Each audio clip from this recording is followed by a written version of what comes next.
The first thing my daughter learned that day was this: power doesn't always shout. Sometimes it smiles and waits. It was supposed to be a boring Tuesday, the kind of afternoon where nothing happens. The sun hangs too high, the street too quiet, and the loudest sound is the hum of sprinklers turning on one by one. My daughter, Lena, was sitting on the curb outside our house, sketchbook balanced on her knees, earbuds half in, half out. She'd been drawing the same thing for weeks, the houses on our street, but slightly wrong. Windows too big, doors crooked, shadows longer than they should be. She said she liked how it felt when things weren't pretending to be perfect. That's when Marjorie Bellows walked up, president of the HOA, self-appointed sheriff of suburban morality, blonde helmet of hair, clipboard clutched like a weapon. Everyone on the street knew her. Everyone avoided her. Everyone except my daughter, because Lena didn't yet understand that some adults survive by making other people smaller. Marjorie stopped 3 feet away from her. Too close. "Excuse me," she said, sharp and sweet at the same time. "Young lady."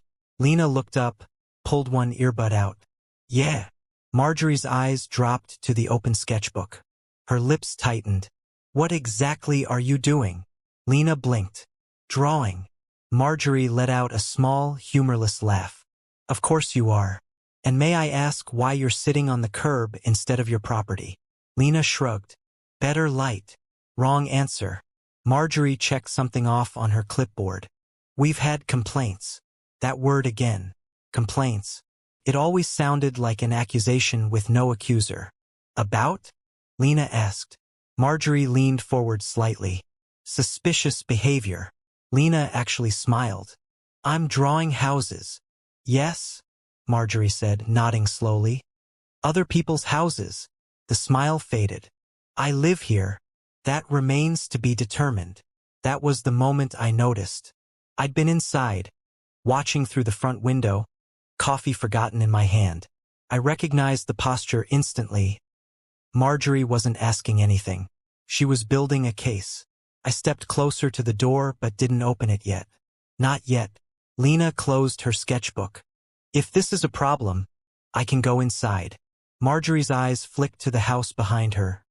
"My house." Then back to Lena. "Oh, I don't think so. Not until we clear something up." She lowered her voice. "There have been reports of a missing package. Several, actually." Lena stiffened.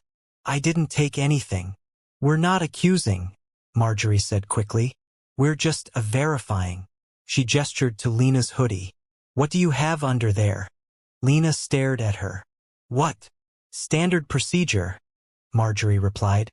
"If you're innocent, you won't mind a quick check." My hand tightened around the coffee mug. Lena shook her head. "I'm not showing you anything." Marjorie sighed, loud enough for effect. "Then you're refusing to cooperate." "I'm a minor," Lena said. Her voice was steady, but I could hear the tremor under it. "And you're not my parent."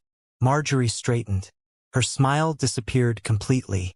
"I don't appreciate your tone." "I don't appreciate being accused," Lena shot back. Silence dropped between them. Thick, uncomfortable. Then Marjorie said the words that changed everything.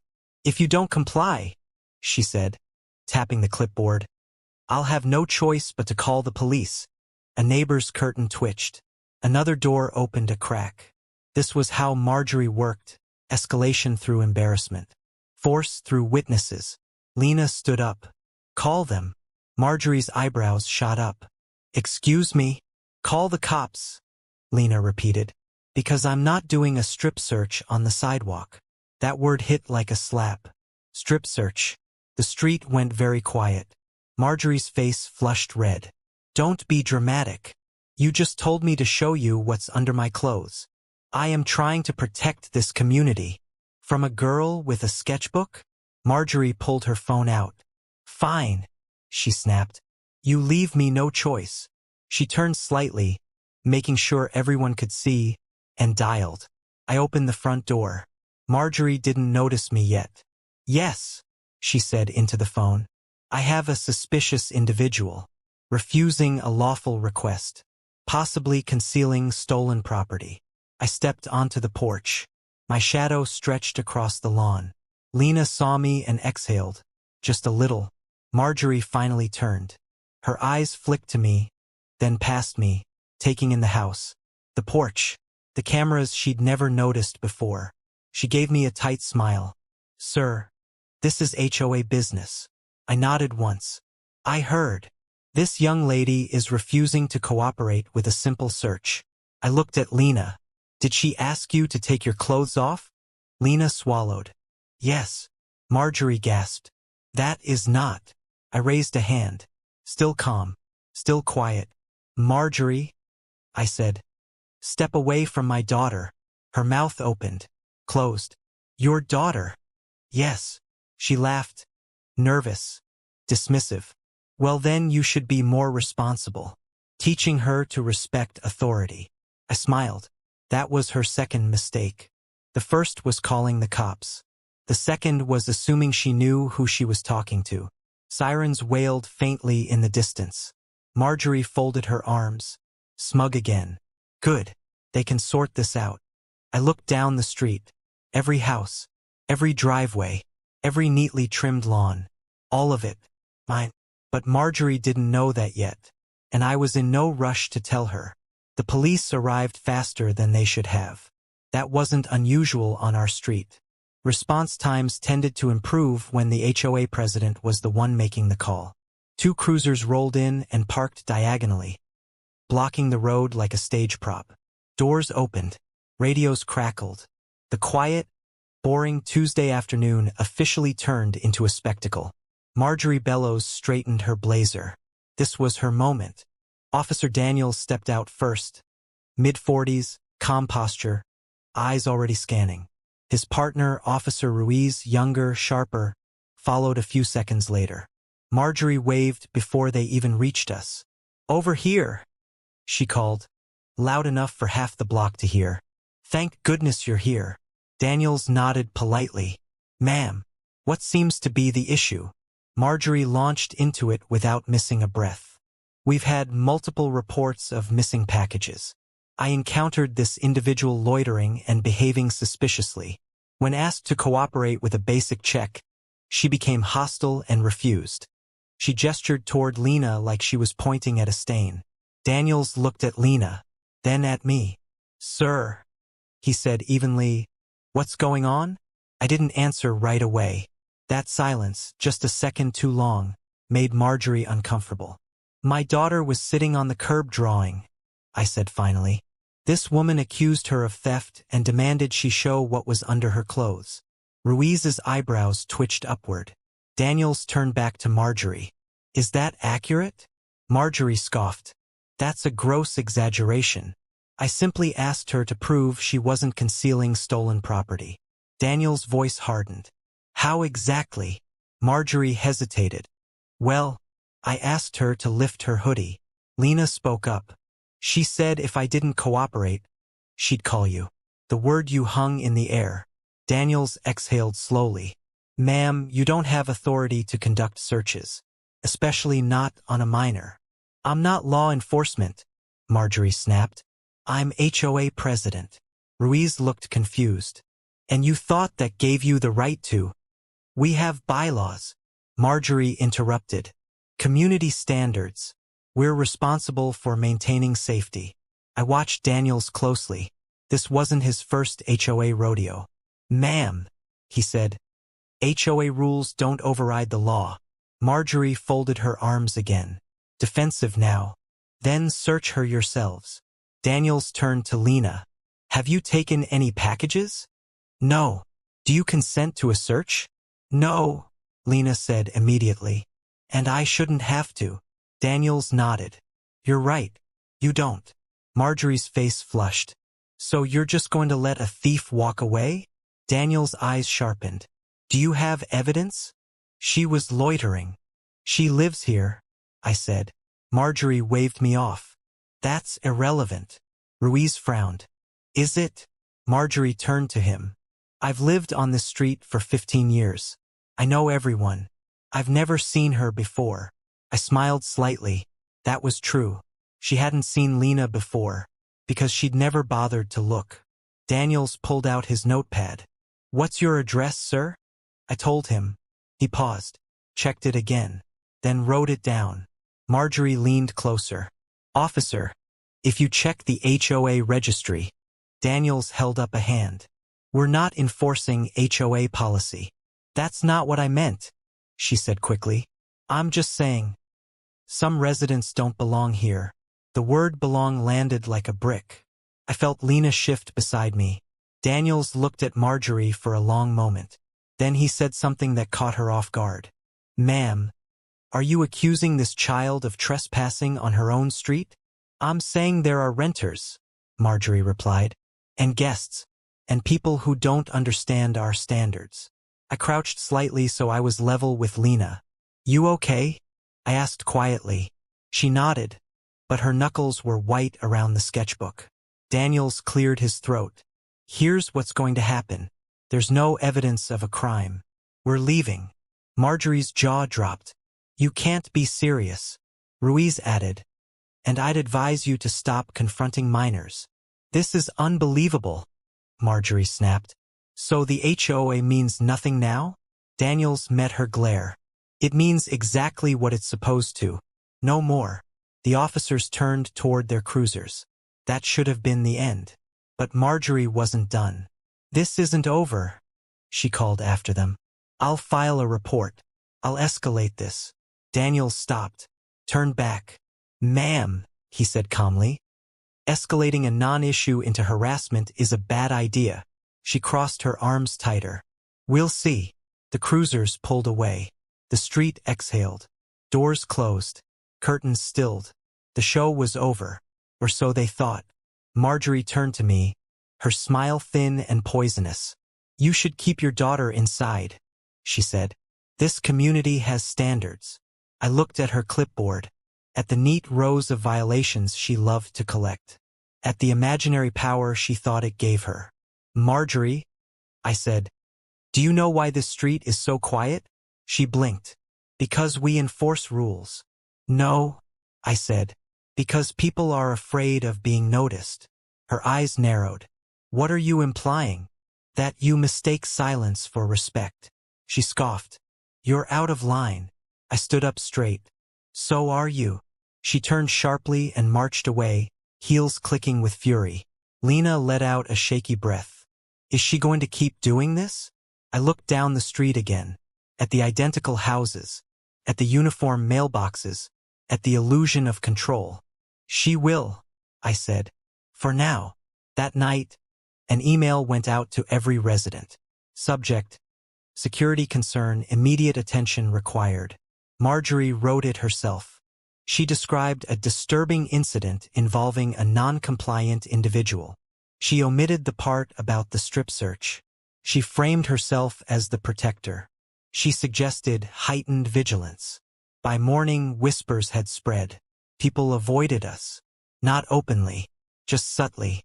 Shorter nods, closed doors, averted eyes. Lena noticed. "Did I do something wrong?" she asked over breakfast. "No," I said. "You showed a boundary." She frowned. "Then why does it feel bad?" "Because boundaries threaten people who rely on control." I didn't say that. Not yet. Instead, I opened my laptop. There were documents to review, contracts to revisit, emails I'd ignored for too long. Marjorie thought she was building a case. She had no idea she just reminded me why I bought this street in the first place, and why I'd stayed invisible for so long. By afternoon, Marjorie was back at it. Violation notices appeared like weeds. Trash cans too close to the curb. Hedges half an inch too tall.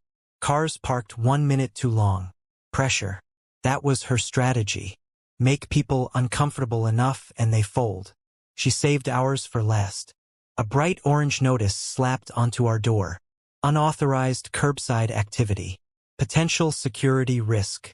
Lena stared at it. "Is this because of me?" I peeled the notice off slowly. "No," I said.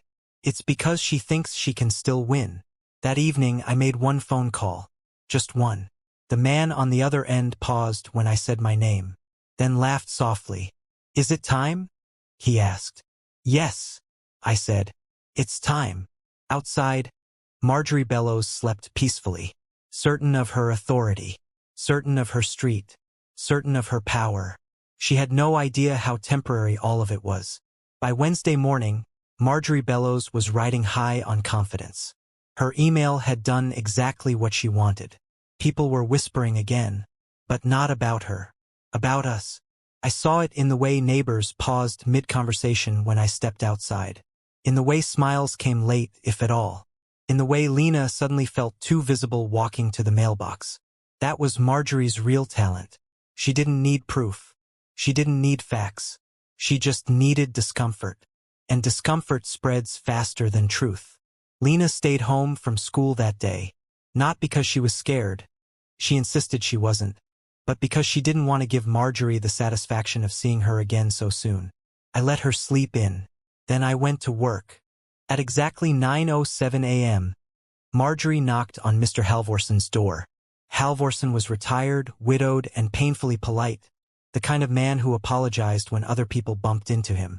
Marjorie handed him a notice. "Your American flag is faded," she said. "That violates Section 4B. Halvorson blinked. "It was my wife's." Marjorie smiled. "Then you should replace it." At 9:22 a.m., she cited the Parkers for leaving a bike in their driveway. At 9:41 a.m., she warned Mrs. Liu about wind chimes exceeding acceptable noise thresholds. By 10 a.m., the street was buzzing. By 10:15, she reached our house. She taped the notice on carefully this time. Straight, centered, deliberate. Then she took a photo. Evidence. She stepped back, satisfied. That's when she noticed the black sedan parked across the street. It hadn't been there yesterday. The driver didn't get out, didn't wave, just sat there, watching. Marjorie frowned, made a note on her clipboard, and moved on. At 11:30 a.m., the HOA emergency meeting email went out. Mandatory attendance. Community safety and compliance review. Tonight, 7 p.m. Marjorie CC'd everyone, including me. She didn't know why that was a mistake. "Are we going?" Lena asked when she woke up and saw the email on my screen. "Yes," I said. Her eyes widened. "Really?" "Yes," I repeated. "Together." She hesitated. "What if she says something again?" I closed the laptop. "Then she'll finally say it in front of witnesses." That didn't seem to reassure her. So I added, "And you won't be alone." That helped. A little. The clubhouse was packed by 6:45. That alone told me something had shifted. People came early when they were nervous. Marjorie stood at the front, arranging papers, smiling tightly, basking in the attention. A small American flag pin glinted on her blazer. She loved symbols. Lena and I sat in the second row. Not hiding, not front and center. Exactly where we could be seen without making a show of it. Marjorie spotted us immediately. Her smile flickered, then reset. "Let's get started," she said brightly at 7:01. She launched into a rehearsed speech about community values, safety, and recent concerning behavior. She never said Lena's name. She didn't have to. Everyone knew.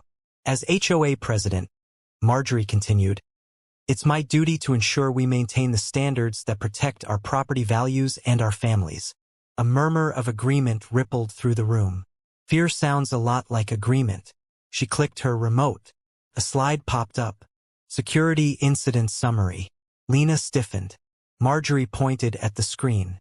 Earlier this week, a situation occurred involving an individual who refused to cooperate with reasonable requests. I raised my hand. The room froze. Marjorie's eyes snapped to me. "Yes?" she said, strained politeness. "Are you referring to my daughter?" A beat. Then, "I'm referring to a security concern." "That involved my daughter," I said calmly. Marjorie smiled tightly. "Sir, please let me finish." "No," I said. "Let's be clear now." A few heads turned. Someone coughed. Marjorie straightened. "This is not a debate." "Then don't make it about a child," I replied. Her jaw clenched. "We asked her to cooperate." "You demanded she submit to a search," I said. "Without authority." gasped. Marjorie laughed. Sharp, dismissive. That is an outrageous characterization. Is it? I asked. I turned to the room. Did the email mention you threatened to call the police if she didn't comply? Silence. Marjorie's voice rose. This meeting is about safety. And humiliation, I said. Apparently, that did it. You are out of order, Marjorie snapped. If you have an issue, you can bring it up privately. No, I said, because this wasn't private. The tension in the room thickened. Lena's hand found mine. Marjorie pointed at me. This is exactly the kind of disruptive behavior we're talking about. I nodded. Good. Then let's talk about behavior. I stood. That was the moment the room changed. People leaned in. Instinctively. Marjorie, I said, how many fines did you issue today? She blinked. Excuse me? How many? I repeated. That's irrelevant. Humor me. She hesitated. 13. I smiled. 13 violations. All within 3 hours. A murmur spread. I continued. How many warnings did you issue last month? She frowned. I don't see. 0, I said. You issued 0 last month. Her face flushed. I don't have to justify my enforcement patterns to you.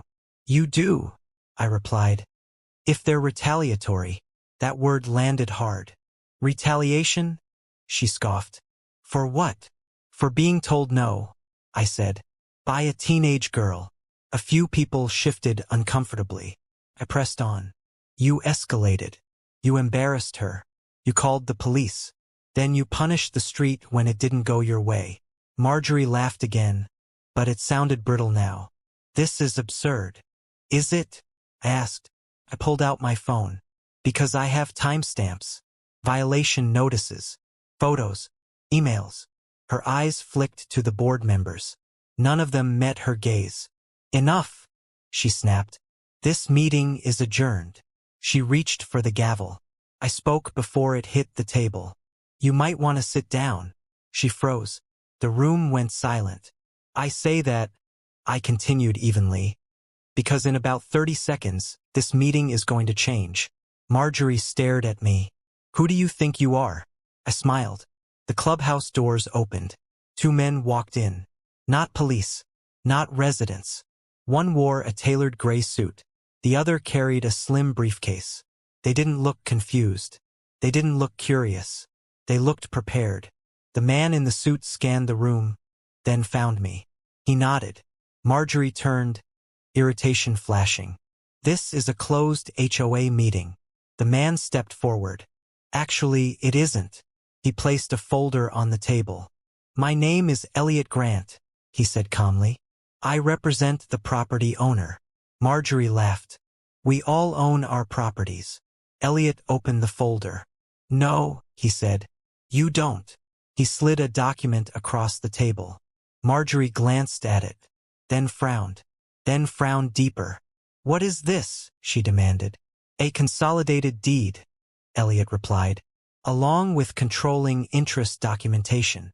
The room buzzed. Marjorie looked up sharply. This is nonsense. Elliot met her stare. It's public record. I spoke. Marjorie, I said.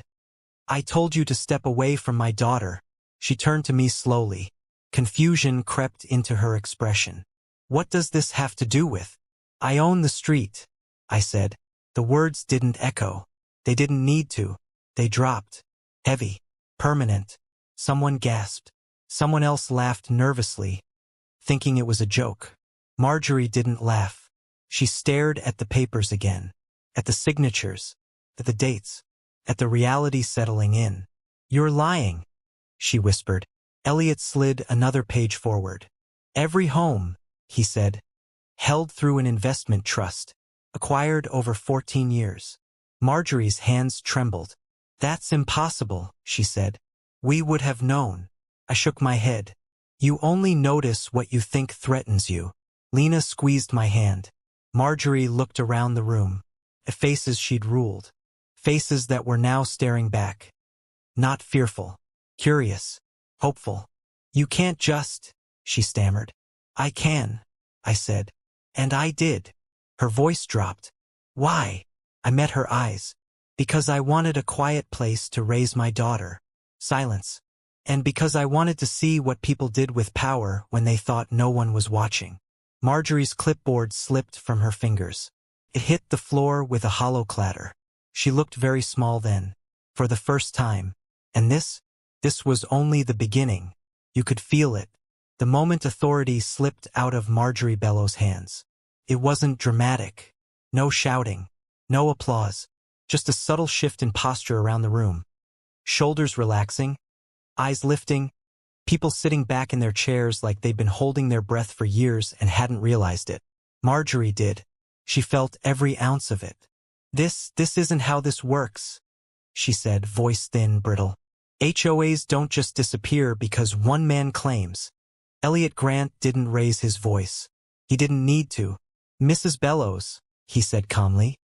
The HOA exists at the discretion of the property owner. Always has. One of the board members, Steve, a man who had nodded along with Marjorie for years, cleared his throat. Is that true? Elliot turned to him. Yes. Steve swallowed. So, the fines? Null and void, Elliot said.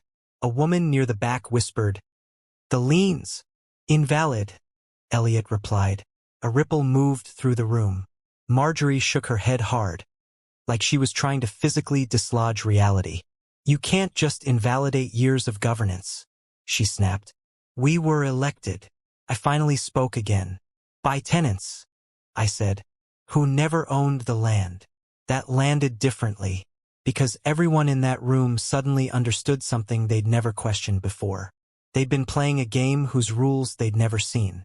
Marjorie rounded on me. You let this happen. You watched while I protected this community. Protected? I asked quietly. She pointed at Lena. From behavior like that. Lena flinched. Before I could respond, a voice cut in. Soft. Trembling. Female. That's not protection. All heads turned. Mrs. Liu stood up. She clasped her hands together like she was afraid they might shake apart.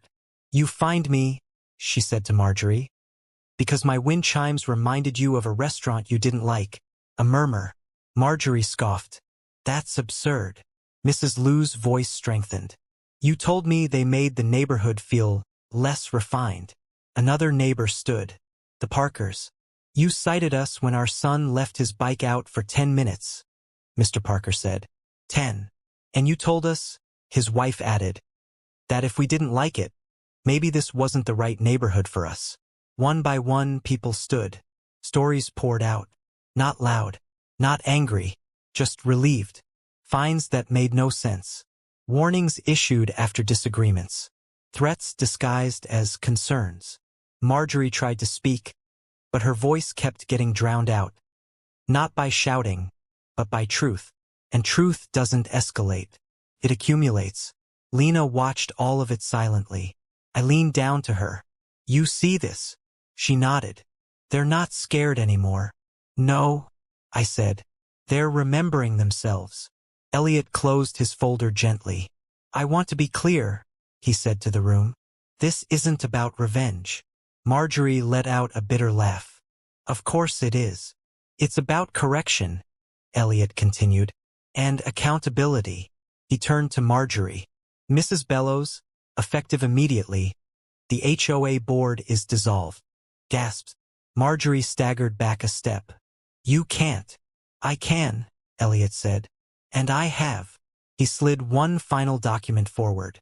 And due to repeated harassment, misuse of authority, and documented discrimination, you are no longer permitted to act in any governance role related to this property. Marjorie stared at the paper, then up at me. Her eyes were no longer angry. They were frightened. You planned this, she whispered. I shook my head. No, you did. The meeting ended quietly. People didn't rush out. They lingered, talking, laughing nervously at first, then freely. Lena stood a little taller. As we walked toward the exit, Marjorie blocked our path. Not aggressively, desperately. You could have stopped me, she said to me. At any time. Yes, I agreed. Why didn't you? I looked at her. Really looked. Because you wouldn't have believed me, I said. And because my daughter needed to learn something. Lena's eyes widened slightly. That power, I continued, reveals itself when it's challenged by someone who can't afford to lose. Marjorie's voice cracked. I was just trying to keep order. No, I said gently.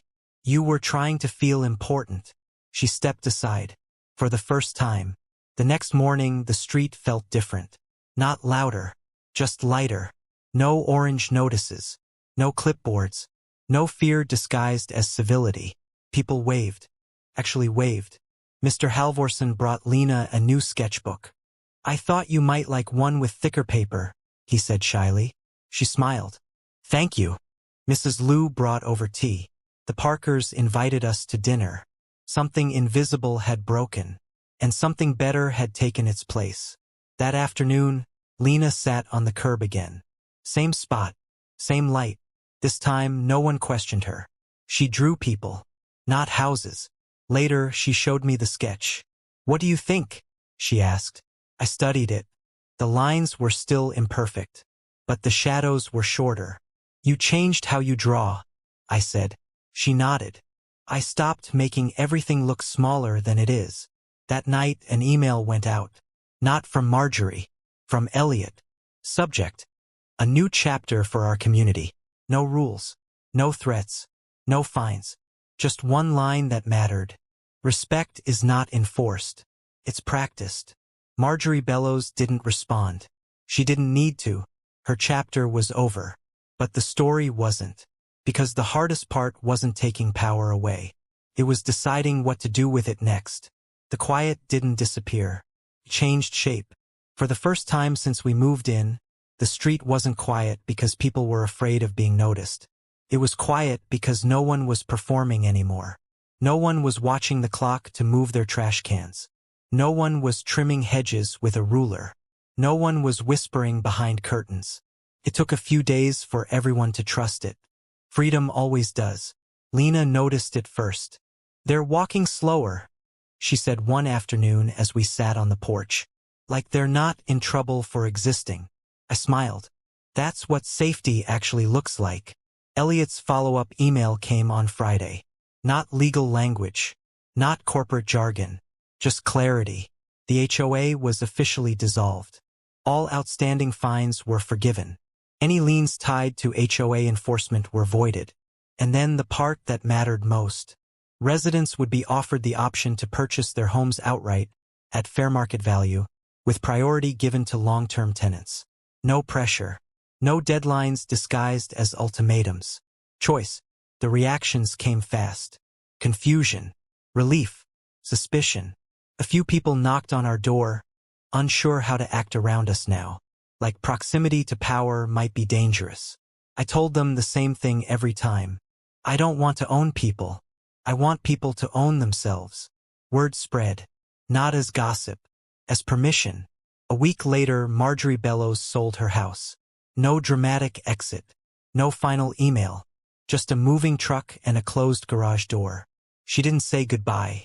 She didn't have to. Some stories don't need closure. They need distance. Lena went back to school. She wasn't the same. Neither was I. She started a small art club, nothing official, just kids sitting together after class, drawing whatever they wanted. No themes. No judging. One day she came home quiet. Someone asked me why I wasn't scared to say no. She said. I waited. I told them, she continued, that I learned saying no doesn't make you bad. It just tells you who gets angry when they can't control you. I didn't correct her.